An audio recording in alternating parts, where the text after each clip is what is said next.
Kebersamaan yang merusak. Ya saya pakai istilah toksik ya. Teman-teman kan familiar dengan istilah toksik itu hari ini. Punya teman yang toksik, punya sahabat yang toksik, punya pasangan yang toksik. Seperti apa sih kebersamaan yang toksik itu? Ini saya merangkum dari mana-mana, ketemunya ternyata banyak. Cirinya kebersamaan yang toksik. Berarti apa? Kok ada kebersamaan yang seperti ini, hindari. Inilah saatnya kita uzlah. Kenapa? Karena kebersamaan di circle kita ternyata merusak. Apa saja kebersamaan yang merusak itu? Yang pertama,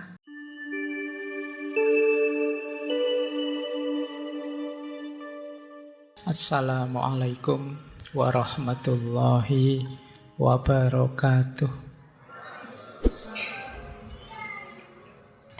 Bismillah, mari kita lanjut lagi, belajar lagi. Kita belajar dulu yang pertama tentang cara mengelola kebersamaan. Ada satu quote bagus yang bunyinya, a great relationship is about two things. First, appreciating the similarities, and second, respecting the differences. Hubungan yang luar biasa itu cirinya dua. Yang pertama, mengapresiasi kesamaan. Dan yang kedua, menghormati atau menghargai perbedaan. Makanya judulnya mengelola kebersamaan. Kalau ingin kebersamaan kita langgeng, produktif, ciri ini harus ada. Kalau ada yang sama, kita apresiasi. Wah, kamu sama ya dengan saya. Kalau situasinya begini, kamu begitu, saya juga begitu. Kalau mengalami hal itu diapresiasi. Ada banyak sama ternyata di antara kita. Dan kalau ketemu yang berbeda, dihargai. Oh, kalau kamu begitu, toh ya sudah. Karena kalau saya sih begini. Silahkan kamu jalan yang kamu yakini, saya dengan yang saya yakini. Ini namanya menghargai perbedaan. Ini hubungan di antara orang-orang yang saling dekat, saling mencintai, saling menghargai. Kadang-kadang kita itu kalau sudah tidak suka orang, meskipun ada yang sama, yuk kita ngotot, kita anggap itu beda-beda. Kalau dia kan cuma ini, kalau saya sama-sama ranking 1 karena kamu benci. Dia ranking 1-nya kebetulan saja. Kalau saya ya memang kualitas saya unggul. Jadi tidak mengapresiasi persamaan. Dia itu kan temporer, itu kadang baik, kadang tidak. Kalau saya ini baiknya permanen sudah. Nah itu similarities.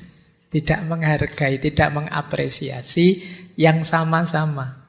Bahkan itu tadi, kalau ada perbedaan, apalagi yang sama saja dia tidak mengapresiasi, apalagi yang berbeda. Mesti dia menganggap aku lebih tinggi, dia lebih jelek. Dan hubungan seperti inilah mungkin yang kemarin dibunyikan oleh Sartre sebagai orang lain adalah neraka. Kalau gayamu seperti itu, ya pantes kamu jadi nerakanya orang lain. Tidak ada seneng-senengnya kalau dekat sama kamu. Jadi kalau kamu sukses, dia bilang, alah kebetulan saja. Kalau kamu gagal, dia bilang, apa kataku? Ya wis lah. Tidak enak kamu dekat orang seperti ini. Maka buktikan bahwa Sartre salah. Kamu bukan neraka bagi orang lain, tapi kamu adalah kegembiraan, kebahagiaan bagi orang lain. Jadi cara mengelola begitu. Nah, ini ada lagi satu tips dari Cornel Barat ini, filosof, penulis dari Amerika. Kata beliau, kita harus menyadari bahwa tidak mungkin ada hubungan kecuali ada komitmen, kecuali ada kesetiaan, kecuali ada cinta, kecuali ada kesabaran, kecuali ada ketekunan. Ini syaratnya. Maka kalian latihanlah di sini. Yang pertama komitmen. Komitmen itu meskipun berat, ayo dijalani saja. Komitmen itu nanti gandeng dengan istiqomah. Yang kedua setia. Jadi setia itu kita mengistiqomahi apa yang sudah kita komitmeni sebelumnya. Tidak belok-belok, meskipun ada yang lebih menarik, ada yang lebih menantang, mungkin menurutmu lebih mengasihkan, enggak. Saya sudah berkomitmen dengan ini sebelumnya. Kemudian cinta, sabar, dan tekun. Ini uraiannya satu-satu panjang, tapi insya Allah teman-teman bisa menangkap. Hubungan yang tanpa komitmen dan kesetiaan berat. Karena hidup ini dinamis dan banyak godaannya. Apalagi kalau dasarnya hanya senang saja, apalagi kalau dasarnya hanya senang-senang saja. Jadi kadang-kadang kan kita inginnya hubungan itu enak, terus menyenangkan terus. Begitu ada tantangan, ada kesulitan, gentar kita nyari yang lain yang menurutmu ada kesenangannya. Wah, dulu sama kamu asik, sekarang kamu tidak asik, ya sudahlah. Nah, itu berarti kamu nyari enaknya saja. Apalagi yang nyari senang-senangnya saja, kalau itu lebih parah lagi. Di situ diperlukan komitmen, kesetiaan. Apalagi kalau hubungan tidak ada cinta, tidak ada kesabaran, tidak ada ketekunan, wallahu a'lam bishawab. Selesai mesti. Ya, jadi kalau kita rinci sejak awal tadi biar hubungan langgeng. Yang pertama, mengapresiasi persamaan. Yang kedua, menghormati perbedaan. Yang ketiga, komitmen dan kesetiaan. Yang keempat, menghidupkan cinta, kesabaran, dan ketekunan. Ini nanti jadi 5 syarat pertama kebersamaan bisa langgeng. Oke, kita lanjutkan. Kebersamaan yang merusak. Ya, saya pakai istilah toksik ya. Teman-teman kan familiar dengan istilah toksik itu hari ini. Punya teman yang toksik, punya sahabat yang toksik, punya pasangan yang toksik.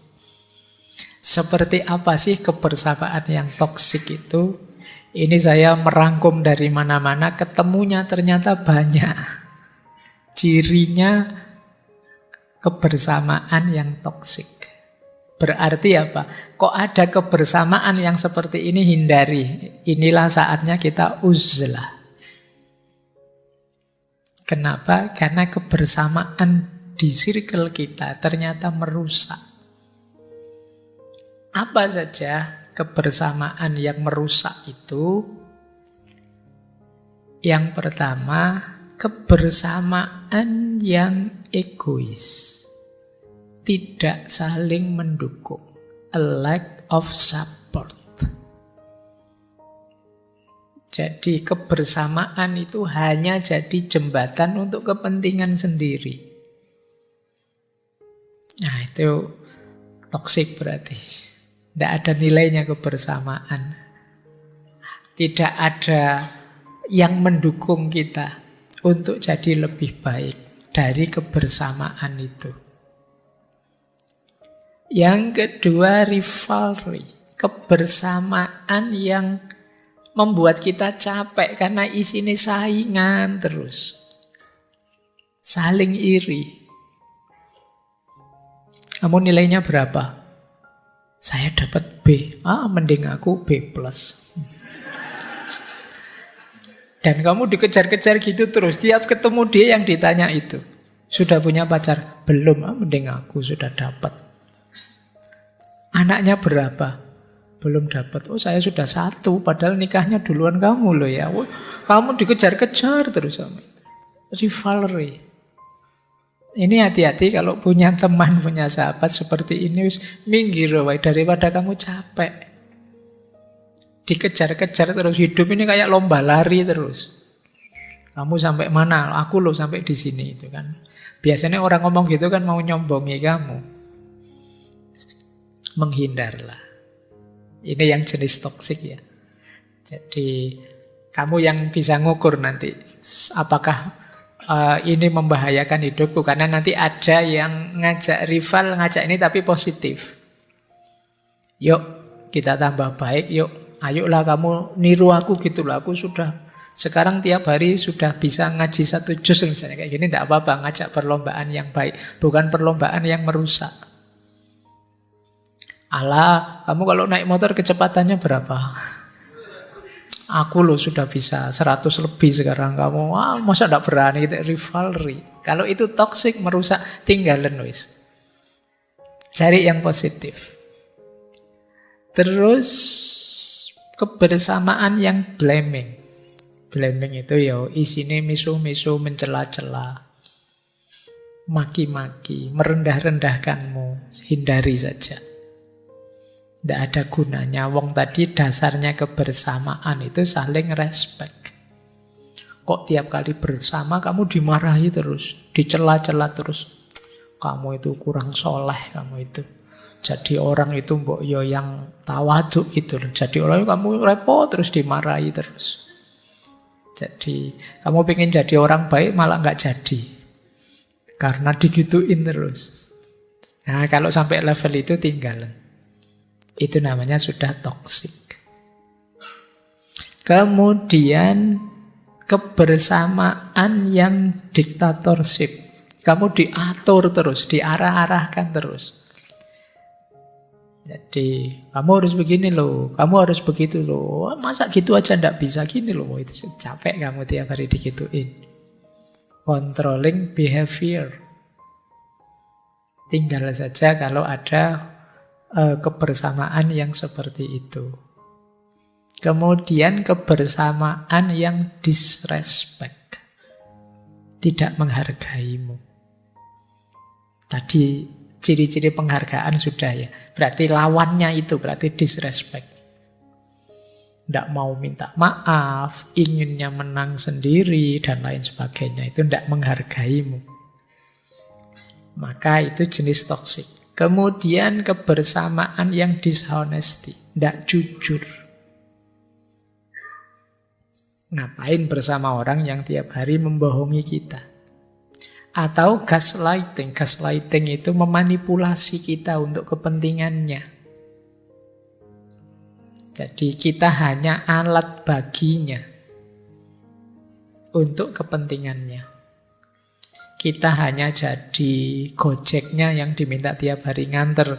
Kita hanya jadi tukang pijetnya kalau pas kita capek. Kita hanya jadi juru tulisnya kalau kita butuh nulis. Kita dimanfaatkan terus, dimanipulasi terus. Toxic. Tinggal saja kamu tidak berkembang di situ. Hostility kalau ini jelas ya. Penuh kebencian. Jealousy. Sahabat, teman, kebersamaan yang isinya kecemburuan, iri, dengki. Ini membahayakanmu. Apalagi orang dengki, orang hasut. Orang hasut itu dia tidak tenang hidupnya sebelum kamu susah. Kok enak temanku santai-santai, diprank biar susah. Nah, itu jealousy, kamu hati-hati. Dengan orang yang iri dan dengki padamu. Atau orang yang pasif agresif behavior. Jadi orang yang menyerangmu terus, menekanmu terus. Atau poor communication, tidak bisa diajak komunikasi. Ngotot terus, kalau ngomong tidak bisa nego. Itu berat. Mesti kamu capek meladeni yang begitu. Dan yang terakhir, stres. Tiap dekat dia stres saya Pak, tiap bareng dia stres saya Pak. Ya wis minggiro, ngapain kamu ladeni? Jadi itu kebersamaan yang toksik. Ayo ya sekarang kamu cek. Mungkin waktumu selama ini banyak habis untuk yang seperti ini. Meladeni ini. Eman-eman. Cari kebersamaan ideal tadi. Hindari kebersamaan yang toksik ini. Akan sangat berat buat hidup. Jadi kalau ketemu Pak, circle saya kayak gitu semua, yus uzlah wae. Kalau diajak kemana-mana sama teman, ayo nongkrong, aku lagi uzlah. Sudah. Baik, kita lanjutkan. Nah, ada beberapa makna pendalaman-pendalaman filosofis terhadap kebersamaan ini. Kalau tadi kan semacam tekniknya. Yang paling terkenal, kenapa sih kita harus bersama? Ada makna bahwa kebersamaan itu kekuatan. Ada banyak sekali quote. Saya ambil 3 dari disiplin yang berbeda. Yang pertama Bunda Teresa. Kapan-kapan kita angkat beliau. Aku dapat melakukan hal-hal yang tidak dapat engkau lakukan, dan engkau dapat melakukan hal-hal yang tidak dapat aku lakukan. Bersama-sama kita bisa melakukan hal-hal yang hebat. Jadi kebersamaan itu kekuatan. Hal yang sama disampaikan Malcolm X,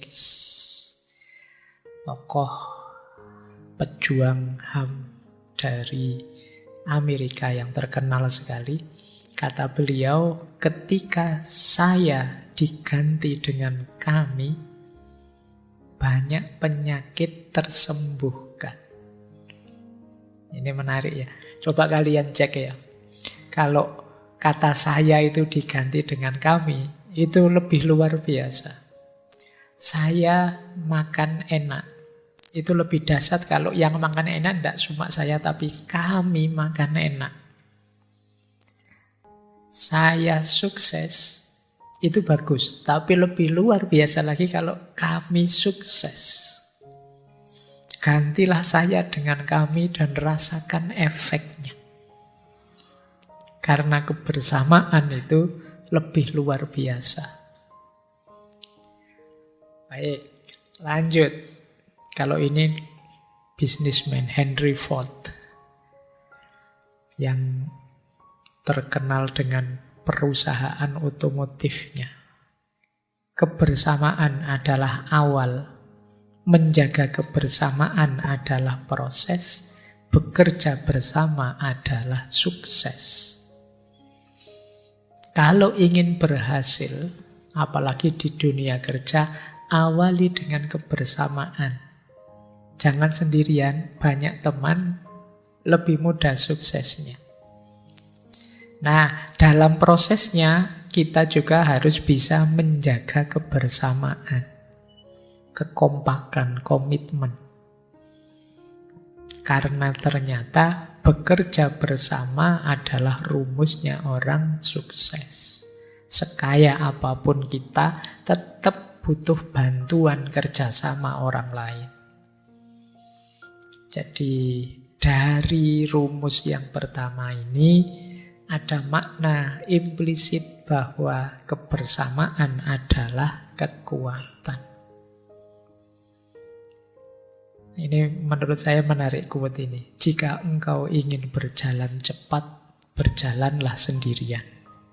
Tapi jika engkau ingin berjalan jauh, berjalanlah bersama-sama. Sendirian mungkin kamu bisa lebih cepat, meningkatkan kualitas dirimu mungkin. Tapi kalau ingin lebih jauh, kamu butuh teman. Jadi kalau melakukan perjalanan jauh sendirian kan sangat berat. Kalau banyak teman tidak. Tapi kalau jalan cepat bisa sendirian. Nanti kamu renungi maknanya ini ya. Journey perjalanan hidupmu itu perjalanan yang jauh apa yang dekat saja dan kamu ingin cepat. Kalau tujuanmu dekat-dekat saja ya sendirian tidak apa-apa, kamu bisa cepat. Tapi kalau targetmu, cita-citamu, keinginanmu tinggi dan jauh, kamu tidak bisa sendirian. Kamu butuh teman. Jadi kalau engkau ingin berjalan cepat, berjalanlah sendiri. Tapi kalau engkau ingin berjalan jauh, berjalanlah bersama. Baik, ada lagi yang memaknai kebersamaan adalah keindahan. Ada beberapa quotes, tapi kali ini saya tidak membaca quote ini, waktunya agak mepet. Intinya begini, coba dilihat teman-teman, fenomena orang saling menyayangi, orang saling membantu, orang saling mengasihi, itu indah. Kalau ada orang membantu yang lain, orang bekerja sama, itu indah. Kita melihatnya kadang terharu. Kalau lihat orang bermusuhan, orang saling maki-maki, orang kita kan melihatnya juga capek, lelah, tidak senang. Jadi kebersamaan itu estetik, indah. Kekompakan itu indah. Wong sepak bola aja salah umpan kita jengkel. Itu loh. Kalau bisa dikitakannya enak kan kita senang. Jadi kebersamaan itu indah. Makanya di salah satu quote itu ada quotes-nya Khalil Gibran, biarlah ada ruang dalam kebersamaanmu seperti setiap dawai kecapi yang menari sendiri meski bergetar dengan alunan musik yang sama. Ini yang kita sebut harmoni. Kita yang bisa apa, dia yang bisa apa, mereka yang bisa apa, bareng-bareng sesuai keunikannya masing-masing, menghidupkan harmoni dan kita melihatnya indah. Jadi kebersamaan adalah keindahan. Terus kebersamaan juga bermakna keutamaan hidup. Kalau ini saya ambil semuanya dari Imam Ghazali dalam Ihya. Kenapa bersama yang lain itu lebih utama? Yang pertama, kita bisa saling belajar. Kalau kita sendirian terbatas, tapi begitu banyak orang, ilmu yang kita dapat lebih banyak. Dia bisa IPA, matematika, fisika, biologi, saya ngertinya filsafat. Bareng-bareng kita saling belajar dan kita semua dapat 5 bidang sekaligus. Lebih mudah saling belajar. Yang kedua, kita bisa saling memberi manfaat, tidak hanya ilmu. Kalau tadi saling belajar kan berarti ilmu. Tapi ini kita bisa saling memberi manfaat. Mungkin tenaga, mungkin sekedar hiburan kata-kata, mungkin bantuan doa dan lain sebagainya. Saling memberi manfaat. Yang ketiga, latihan sabar. Kalau kita sendirian, kesabaran kita tidak teruji. Coba bareng orang lain, kita bisa ngetes, melatih sabar. Ini punya teman sejak tadi nerocos saja, latihan sabar. Loh, kamu dapat hikmahnya sekarang. Ini teman kok tiap hari menyakitiku terus, latihan sabar. Itu kalau tidak bareng orang lain tidak ada. Kamu uzlah tidak ketemu latihan sabar itu. Latihan sabar dalam kebersamaan. Termasuk menghidupkan cinta dan kelembutan. Cinta, kasih sayang, kelembutan itu kan perlu objek yang dicintai, yang disayangi. Lah kalau kamu sendirian mau menyayangi apa? Menyayangi Allah, Pak. Ya lambemu dok. Ya kan? Gayanya kan kita begitu. Koyok makomnya wis dhuwur-dhuwur padahal belum. Latihan pelan-pelan. Lewat menyayangi makhluknya. Menyayangi makhluknya saja belum mampu. Kamu sudah mengklaim menyayangi Allah penciptanya. Gimana kamu bisa menyayangi penciptanya yang kamu benci sama yang diciptakan olehnya? Maka latihan menyayangi sesama itu bagian dari keutamaan, kata Imam Ghazali. Dan kata Imam Ghazali ada banyak peluang pahala. Sholat jamaah, kalau kamu mau uzlah tidak bisa mau jamaah sama sopo. Loh saya kalau sholat makmumnya jin-jin banyak loh Pak. Yes, pokoknya ngomel pokoknya kamu itu. Sedekah tetap dalam hidup bersama, mengunjungi yang sakit, takziah, dan lain sebagainya. Ada banyak keutamaan dan kemungkinan memperoleh pahala dalam kebersamaan. Terus dalam hidup bersama kita bisa belajar rendah hati, sederhana. Kata Imam Ghazali, kebalikannya orang yang hidup menyendiri lebih terancam dengan sifat sombong dan merasa tinggi. Ini orang sudah rusak semua. Saya yang menyendiri, yang uzlah ini loh, yang paling bersih. Itu paling gampang masuk virus sombong itu. Justru latihannya saat kita bersama yang lain untuk melatih kita ini rendah hati apa tidak. Dan yang terakhir punya banyak pengalaman hidup. Tentu saja ini keutamaannya hidup bersama.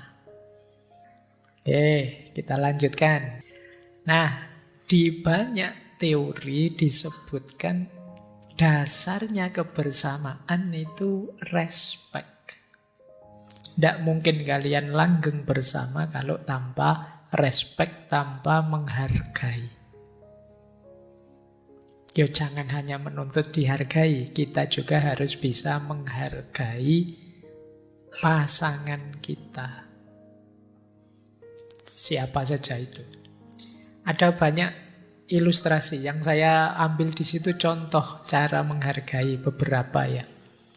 Yang paling banyak disebut menghargai itu antara lain kita mampu mendengarkan.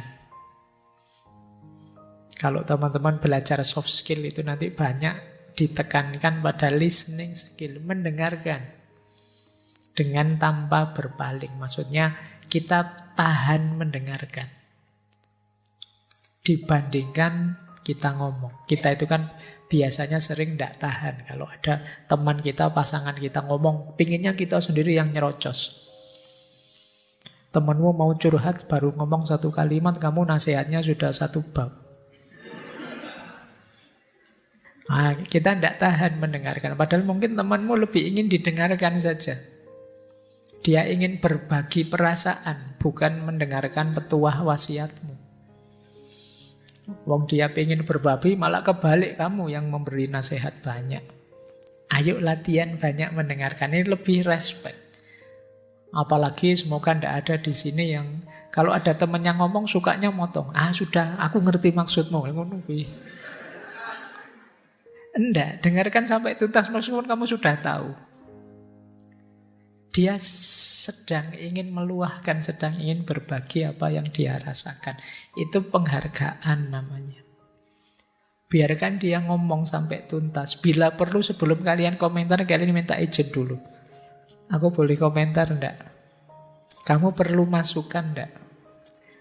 Aku ada sih nasihat buat kamu, tapi kalau kamu merasa sudah lega ya enggak apa-apa, mungkin enggak perlu nasihat saya.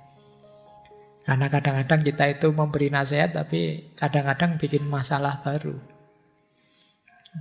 Menyusahkan yang kita beri nasihat. Nah, dia datang dengan longgar, begitu pulang tambah mikir dia. Kadang-kadang kita begitu. Nah, ayo latihan jadi pendengar yang baik. Yang kedua, di antara penghargaan kita terhadap orang yang bersama kita, akui perannya, kontribusinya. Ya paling tidak kalau dia ada jasanya untuk kita, sekecil apapun, terima kasihlah. Kita itu sering mengecil-ngecilkan perannya orang lain. Itu yang membuat hubungan tidak langgeng. Kamu cari, pasti ada kok kontribusi temanmu, sahabatmu, pasanganmu terhadap dirimu. Terima kasih ya, sudah ini, sudah itu. Bahkan boleh, terima kasih ya kamu masih sehat, masih bisa menemaniku. Terima kasih ya kamu gembira, dan lain sebagainya. Terima kasihlah. Mengakui kontribusinya. Ini menghargai. Orang yang dihargai itu kan terus senang. Kebersamaannya bisa langgeng. Yang ketiga, jujurlah dan terbukalah. Yo, memang yang paling menyakitkan kalau kita punya sahabat, punya teman, itu kalau dia bohong. Entah untuk tujuan apa, untuk kepentingan apa, itu kan dibohongi menyakitkan. Membohongi teman, tidak jujur pada teman, tidak terbuka pada orang yang bersama kita, itu menunjukkan kita tidak menghargai mereka. Dan ini membuat hubungan tidak langgeng. Mbok sama temennya sendiri kan harusnya bisa lebih terbuka. Tidak pakai rahasia-rahasiaan, tidak pakai terlalu banyak basa-basi. Harusnya begitu. Kalau sama orang lain yang tidak terlalu akrab mungkin lah. Tapi kalau sama teman sendiri yang tiap hari bersama kita, ya kalau saya tetap mending jujur dan terbuka. Seandainya jelek, buruk sekalipun, insya Allah mereka bisa memaklumi. Wong teman, kecuali orang lain. Jadi jujurlah, itu syarat sudah. Karena akan lebih fatal kalau kita tidak jujur dan terus kebongkar. Itu lebih menghancurkan kebersamaan. Kemudian selain jujur dan terbuka, siaplah untuk berkompromi. Kadang-kadang keinginan kita dan keinginan dia beda. Berkompromi itu ya sudahlah, wong keinginan saya baik, keinginan dia juga baik kok, ya sudah ikut dia saja, tidak apa-apa. Itu namanya berkompromi. Saya pinginnya ngaji filsafat bareng, kok dia mintanya nonton sepak bola bareng. Lu dua-duanya kan bagus. Yang pertama belajar, yang kedua nasionalisme. Halo, sama-sama bagus. Nah, bolehlah berkompromi. Ya sudahlah, nanti ngaji ada rekamannya kok hari Minggu. Nah, kalau sepak bola kan ya ada rekamannya, tapi kan pahit kalau hanya nonton highlight-nya, rekamannya semua sudah tahu. Ya, sepak bola sajalah, lebih seru misalnya. Nah, ini namanya berkompromi, tidak apa-apa, wong sama-sama baik kok. Nah ini teman namanya. Tidak kaku, wong sebenarnya keinginannya sama-sama baik terus gegeran gara-gara itu. Jadi dua keinginan yang baik tapi tidak bisa berkompromi. Itu bisa menghasilkan sesuatu yang buruk pada akhirnya. Terus permusuhan, terus tidak jadi sahabat lagi. Padahal dari dua hal yang sama-sama baik. Berarti apa? Salah satu harus mau kompromi. Ya mudahnya ngalah ndak apa-apa. Wong toh ya baik. Kecuali yang jelek. Misalnya yang satu ngajak ngaji, yang satu ngajak nyopet, itu ya ndak, jangan berkompromi. Wis jelas itu. Ya kan? Kalau baik sama buruk ya jangan kompromi. Tapi kalau untuk hal yang sama-sama baik, ndak apa-apa, kompromilah. Ini demi apa? Kebersamaan. Ini menunjukkan kita menghargai dia. Sebenarnya saya ingin ngaji sih, tapi kamu pinginnya nonton sepak bola tadi, tidak apa-apa. Saya tak temani nonton sepak bola. Nanti hari Minggu kita dengarkan rekamannya ngaji misalnya. Ini namanya berkompromi. Terus, penghargaan pada orang lain. Selain tadi mengakui kontribusi, kita juga harus siap mengakui kalau kita salah. Minta maaf lah. Itu namanya menghargai dia. Kadang-kadang kita itu egonya kuat. Sadar salah tapi kita kan gayanya, alah salah kayak gini aja kok dibesar-besarkan. Itu kalau kita yang salah. Kalau temennya yang salah kok tidak minta maaf. Itu kita sering begitu. Dibalik sebenarnya. Kalau teman kita salah, yo, kalau memang memungkinkan, kita segera memaafkan. Kalau kita yang salah, tidak usah mikir. Minta maaf lah. Jadi ini biar kepribadian kita menyenangkan. Biar pasangan kita menganggap, oh dia menghargai aku. Meskipun salah cuma itu saja, dia minta maaf. Padahal sudah aku lupakan loh. Nah, itu kan menggembirakan bagi temanmu. Oke, minta maaf ya, tadi sandalmu saya pakai. Oh, enggak apa-apa. Tadi uangmu saya pakai. Oh, enggak apa-apa. Banyak loh. Oh, kalau banyak ya hitung-hitungan. Baik, jadi minta maaf ya. Terus dukung keinginan baiknya. Di antara fungsi kehadiran kita itu kan pendukung. Ya pendukung untuk yang baik-baik. Kalau dia punya keinginan, punya cita-cita, dukung. Tidak hanya dengan kata-kata, kalau bisa ya dengan apa yang kita bisa, yang kita mampu. Kemudian hormati batasannya. Hormati batasannya. Itu setiap orang punya batasan sendiri. Hormati dia.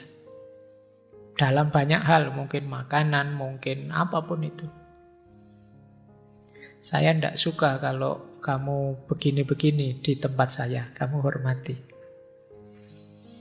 Nah, saya tidak senang kalau makan itu sambil begini. Atau kalau menu makanannya begini-begini, saya tidak suka. Saya agak diet ini dan lain sebagainya. Setiap orang biasanya punya batasannya sendiri dan kamu hargai itu. Kalau apel di sini paling malam jam 10 ya, misalnya. Loh, wong aturannya sampai jam 11 ya, tapi kamu pulang mau jam 10, wis itu batasan dia. Mungkin jam 10 ke atas dia ada yang lain mau apel. Jadi, ya tetap kamu hargai dia. Oh ya masih pacar.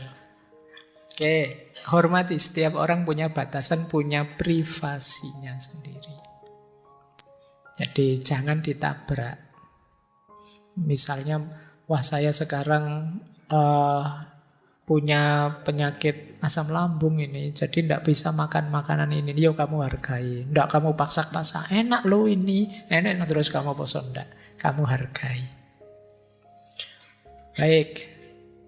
Terus seandainya tidak setuju, ya jangan diekspresikan dengan teriak-teriak, marah-marah, apalagi merendahkan. Dasar kamu tidak pinter, dasar kamu orang desa, dasar kamu tidak. Jadi ungkapkan tidak apa-apa. Justru memang kadang-kadang kita harus jujur. Kalau tidak setuju, saya tidak suka sih yang seperti itu, tapi yo saya hargai pilihanmu. Itu kan lebih nyaman untuk dia.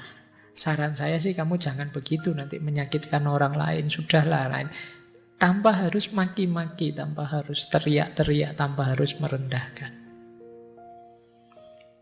Kemudian berikan ruang untuk privasi dia. Ya seperti tadi ya, pekalah. Setiap orang perlu privasinya sendiri-sendiri. Jangan mentang-mentang teman akrab kamu di kamar kosnya buka lemari, buka laci, buka wah, dompetnya kamu buka. Wah. Iya, kadang-kadang kamu begitu kan. Wah, teman saya ternyata uangnya sampai tanggal sekian tinggal 75.000. Makanya kamu sampai detail kamu tahu dia tidak punya privasi sama sekali. Nanti kamu nongkrong di kamarnya, WA-nya kamu bukai semua. Wah, yes. Hargai privasinya dia. Itu penghargaanmu padanya. Terus tentu saja jangan bicara buruk tentang dirinya. Dan yang terakhir, di depan dia kita juga harus menghargai diri kita. Bentuk penghargaan kita padanya antara lain dengan kita menghargai diri kita. Misalnya kita pakai pakaian-pakaian yang sopan, itu kan menghargai diri kita juga menghargai dia. Ngomong yang santun itu menghargai diri kita, menghargai dia. Oh, penghargaan-penghargaan seperti ini akan melanggengkan kebersamaan. Ayo latihan. Hidup itu jadi indah, nyaman dalam kebersamaan kalau rumus ini kita pakai. Tidak apa-apa lah, ini mumpung tahun depan ada rame-rame mesti pilihan presiden, pilihan apa, itu kan terus biasanya kenceng. Kita lupa norma-norma kebersamaan. Saling menghargai meskipun mungkin pilihannya beda-beda. Toh kita ini terkoneksi dalam satu kesatuan, kebersamaan tadi loh. Mungkin sesama anak bangsa, bahkan sesama manusia, sesama makhluk di semesta, sesama makhluknya Tuhan dan lain sebagainya. Kita dituntut saling menghargai. Baik, kita lanjutkan sekarang. Nah, sekarang ayo dievaluasi kebersamaan ini. Ini ada beberapa variasi khusus dalam kebersamaan. Variasi khusus ini memahaminya harus khusus. Ada yang negatif, ada yang positif. Yang pertama yang negatif ada namanya egois. Egois itu hidup bersama tapi yang dipikir dirinya sendiri saja. Tidak bisa disebut bersama meskipun mungkin secara fisik bersama. Ini negatif. Negatif yang kedua altruis. Seorang altruis itu hidup bersama, tapi dia sama sekali tidak mikir dirinya, yang dipikir orang lain terus. Ini juga negatif. Karena we itu tidak cuma you, tapi juga I. Kalau orang hanya mikir kepentingan orang lain, tidak mikir kepentingannya sendiri, sehingga dia susah, sulit, sengsara, ya hakikatnya we gagal. Kan ada orang yang hidup berkorban demi yang lain. Dulu pernah kita kaji ini, orang-orang altruis. Ini juga variasi negatif. Ada lagi kebersamaan kompak sih, tapi dalam kejelekan. Persengkongkolan, kolusi, itu kan jelek. Makanya ada quote-nya John Trapp itu, unity without verity is no better than konspirasi. Kesatuan, kekompakan tanpa kebajikan itu tidak lebih baik daripada konspirasi. Saya kompak loh Pak, saya rukun dengan teman-teman dalam hal membohongi dosen misalnya. Nah, ini kan negatif. Ya kompak sih, kebersamaan sih, tapi negatif. Ada lagi istilahnya Al-Quran, kalau bahasa saya kayak perang dingin. Ini kalau tidak salah surat Al-Hasyr ayat 13 kalau tidak salah ya. Ada kata-kata tahsabuhum jami'an wa qulubuhum syatta. Tahsabuhum jami'an wa qulubuhum syatta itu engkau melihatnya, engkau menganggapnya kompak, bersatu. Wa qulubuhum syatta, padahal hatinya pecah belah. Ngumpul sih fisiknya, tapi masing-masing dengan kepentingannya sendiri. Bahkan ingin saling menjatuhkan. Yo, ilustrasi paling sederhana kayak orang main judi yang ngumpul bareng itu loh. Judi kartu bareng. Itu kan ngumpul orangnya. Tapi kan masing-masing ingin saling menaklukkan. Ngasih tahu yang lain aja nggak mau, kartunya di sendiri. Pokoknya saya harus menang, yang lain harus kalah semua. Semuanya ingin saling membunuh, ingin saling mengalahkan. Tahsabuhum jami'an wa qulubuhum syatta. Ini kebersamaan yang negatif.